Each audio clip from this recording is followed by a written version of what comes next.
Sharma YouTube channel पर आपका स्वागत करता हूं। जो नई वैकेंसी आई हुई है यानी प्री टेस्ट है ये, उसके लिए जानकारी मैं दूंगा आपको। पीवी ने अभी अपडेट किया है, उस पर देखिए क्या अपडेट हुआ है, कौन सी वैकेंसीज के लिए फॉर्म अप्लाई करनी है। तो देखिए पीवी टाइप करता हूं मैं गूगल में और इंटर करते ही जो पहली लिंक आती है pv.mp.gov.in, इस पर क्लिक करते ही मुझे प्रोफेशनल एग्जामिनेशन बोर्ड जो है इसकी मेन वेबसाइट पर आ गया हूँ। और यहाँ पर आप देख रहे हैं हिंदी या इंग्लिश में से किसी एक को चयन करना होगा और इंग्लिश को चयन करने के बाद में जो मेन पेज है हमारा उस पर मैं आ चुका हूँ और इस पेज पर आपको दिखाई देता होगा फर्स्ट नंबर का जो ऑप्शन है आपके सामने वो है online form pre veterinary and fisheries inter test 2022 start form 14/9/2022 rule book यहाँ पे दी गई है। मैं इसे डाउनलोड करता हूँ और डाउनलोड करने के बाद में पूरा जो विज्ञापन है वो बताऊंगा। तो देखिए ये डाउनलोड हो चुका है और इस पर यहाँ पर पूरा विज्ञापन आपके सामने है। और इस विज्ञापन में देखिए प्रोफेशनल एग्जामिनेशन बोर्ड का पूरा दिया गया pre veterinary and fishery test 2022 परीक्षा संचालन एवं प्रवेश नियम पुस्तिका यहाँ बताई गई है। फॉर्म भरने की जो तिथि है 14/9/2022 है और संशोधन करने की तिथि 14/9/2022 तक। यदि कोई त्रुटि हो जाती है तो उसमें सुधार किया जा सकता है। फॉर्म भरने की अंतिम तिथि जो रहेगी वो 28/9/2022 है। यदि आप इसमें कुछ संशोधन करना चाहते हैं तो इसमें आवेदन में संशोधन करने की जो तिथि होगी वो 3/10/2022 होगी। यानी संशोधन प्रारंभ किया जा सकता है जिस दिन से फॉर्म भरा रहा है उस दिन से लेकर 3/10/2022 तक संशोधन हो सकता है। परीक्षा जो होगी वो 29 और 30 अक्टूबर 2022 को होगी। यानी शनिवार और रविवार के दिन परीक्षा ली जाएगी। परीक्षा में जो फीस शुल्क देनी होगी उसमें आरक्षित अभ्यर्थी के लिए 400 रुपये और जो अनारक्षित अभ्यर्थी है उनके लिए 400 रुपये और जो आरक्षित अभ्यर्थी है जैसे अनुसूचित जाति, अनुसूचित जनजाति, अन्य पिछड़ा वर्ग, निःशक्त जो मध्य प्रदेश के मूल निवासी है उन्हें 200 रुपये देना होगा। पोर्टर शुल्क सभी को देना होगा 60 रुपये यदि कियोस्क से फॉर्म अप्लाई करते हैं तो, और स्वयं फॉर्म भरते हैं सिटीजन यूजर के माध्यम से तो 20 रुपये शुल्क देना होगा।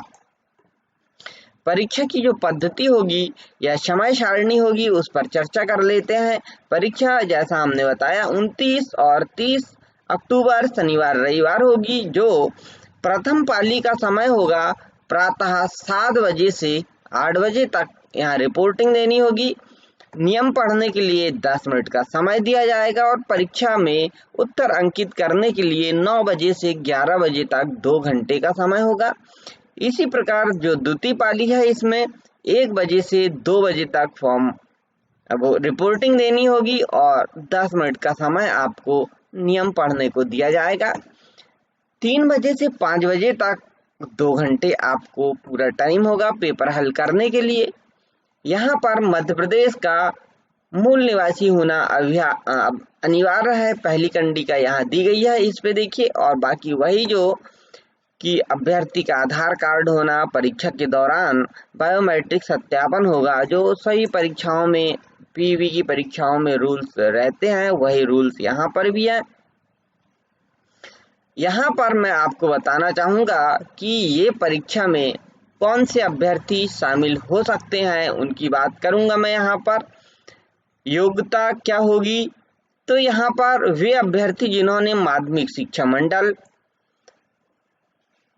या फिर केंद्रीय शिक्षा मंडल नई दिल्ली द्वारा संचालित 10-2 पद्धति से 12वीं कक्षा परीक्षा या समकक्ष परीक्षा में दिए गए आ एवं ब में से उल्लेखित विषयों सहित उत्तीर्ण की हो यहाँ पे बताया है।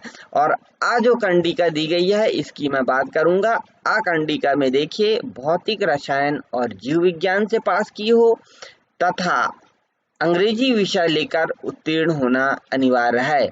यदि कोई अभ्यर्थी संस्कृत विषय या अन्य विषय लेकर पास होता है तो वह ये फॉर्म नहीं भर सकता। इस पाठ्यक्रम की प्रवेश परीक्षा में वे छात्र भी शामिल हो सकते हैं जो इस वर्ष माध्यमिक शिक्षा मंडल मध्य प्रदेश भोपाल की 10-2 पद्धति यानी 12वीं कक्षा या समकक्ष परीक्षा में सम्मिलित हो चुके हैं या होने वाले हैं, किंतु इन छात्रों का उपरोक्त पाठ्यक्रम में प्रवेश हेतु चयन तभी मान्य होगा जब वे प्रवेश के समय अर्हताकारी 10-2 पद्धति की 12वीं कक्षा या समकक्ष परीक्षा उत्तीर्ण कर अंक सूची प्रस्तुत करेंगे। ऐसे आवेदक जो इस वर्ष की अर्हताकारी परीक्षा में उत्तीर्ण न होकर बाद की किसी परीक्षा में उत्तीर्ण होते हैं वे प्रवेश के पात्र नहीं होंगे। अर्थात जब यहाँ पर चयन सूची जारी होगी, प्रवीणता सूची जारी होगी, तो उसमें मार्कशीट होना अनिवार्य होगा, वेरिफिकेशन जब होगा तब, अन्यथा उन्हें प्रवेश सूची में स्थान नहीं दिया जाएगा। ये पूरी जानकारी यहाँ दी गई है। मध्य प्रदेश के किसी भी पशु चिकित्सा विज्ञान एवं पशुपालन महाविद्यालय में अध्ययन कर रहे अथवा किसी भी कारण से महाविद्यालय को छोड़ चुके उनको प्रवेश परीक्षा में आवेदन करने की पात्रता नहीं होगी। अर्थात पहले जिनका चयन हो गया है और वे लोग पुनः यहाँ परीक्षा देना चाहते हैं तो वो पात्र नहीं होंगे। यहाँ सीटों का आवंटन दिया गया है। जबलपुर में 75 सीट है, इसी प्रकार महू में 75 सीट है, रीवा में 75 सीट रखी गई है और कुल यहाँ पे देखें तो 2025 यहाँ पर रखी गई सीटें, इन पर चयन किया जाएगा।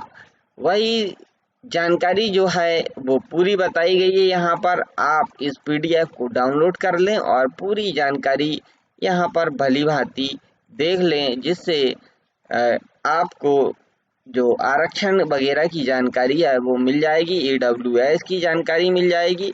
अब हम सीधे चलते हैं इसके जो पाठ्यक्रम की बात कर लेते हैं। तो पाठ्यक्रम में यहाँ पे उन्होंने समझाया है और बता दें इसके साथ मत्स्य विज्ञान महाविद्यालय में भी सीट दी गई है जो 42 सीट है। अब देखिए सीधे सीधे मैं आपको यहाँ से ले चलता हूँ पाठ्यक्रम की ओर, और पाठ्यक्रम जो दिया गया है उसकी मैं यहाँ पे बात करूँगा आपको और पाठ्यक्रम पूरा यहाँ पे बताऊँगा।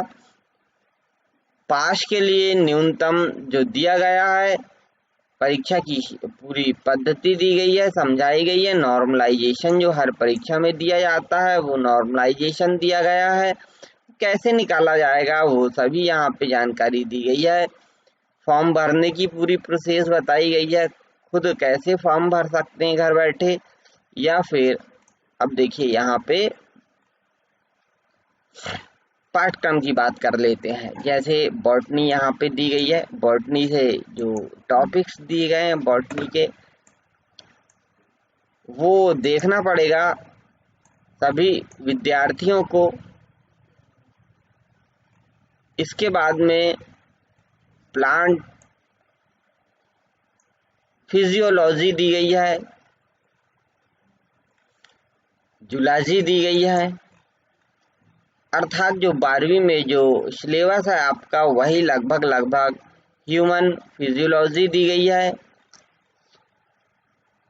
फिजिक्स की बात कर लेते हैं यहाँ पर,